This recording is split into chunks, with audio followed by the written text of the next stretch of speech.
ഈസ്റ്റരരാവിൻ്റെ 15-ാം ദിനം സമാധാനത്തിൻ്റെയും സന്തോഷത്തിൻ്റെയും വരവറിയിച്ച് വീണ്ടും ഒരു ക്രിസ്മസ്. സ്നേഹം, ത്യാഗം, സമാധാനം. മനുഷ്യജീവിതം അതിൻ്റെ പൂർണ്ണതയിൽ എത്തുന്നതും ഇവയെല്ലാം മുറുകെ പിടിക്കുമ്പോഴാണെന്ന് വലിയ പാഠം ലോകത്തിന് നൽകിയ യേശുക്രിസ്തു ആ തിരുപ്പിറവി യാഥാർത്ഥ്യമാക്കിയ ദിനമാണ് ക്രിസ്മസ്. ഏറ്റവും കരുണയുള്ള ഉണ്ണീശോയെ, നിന്റെ അതിരറ്റ കാരുണ്യത്താൽ വഴിതെറ്റിപ്പോയവരെയും തെറ്റുകളുടെ തകർച്ചയുടെ ഭാരം വഹിക്കുന്നവരെയും നീ ചേർത്ത് പിടിക്കണമേ. അവരുടെ തെറ്റുകൾ കാണാനുള്ള എളിമയെയും ക്ഷമ ചോദിക്കാനുള്ള ധൈര്യവും അവർക്ക് നൽകണമേ. കുറ്റബോധത്തിൻ്റെ ഭാരം മൃദുവായി എടുത്തുമാറ്റി അവരുടെ ഹൃദയങ്ങളിൽ പുതുജീവന്റെ പ്രത്യാശ നിറയ്ക്കണമേ.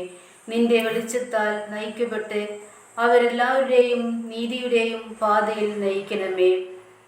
എൻ്റെ ഉണ്ണീശോയെ, അങ്ങയുടെ സ്നേഹത്തിൻ്റെ ആഴം ഞങ്ങൾക്ക് മനസ്സിലാക്കി തരണമേ.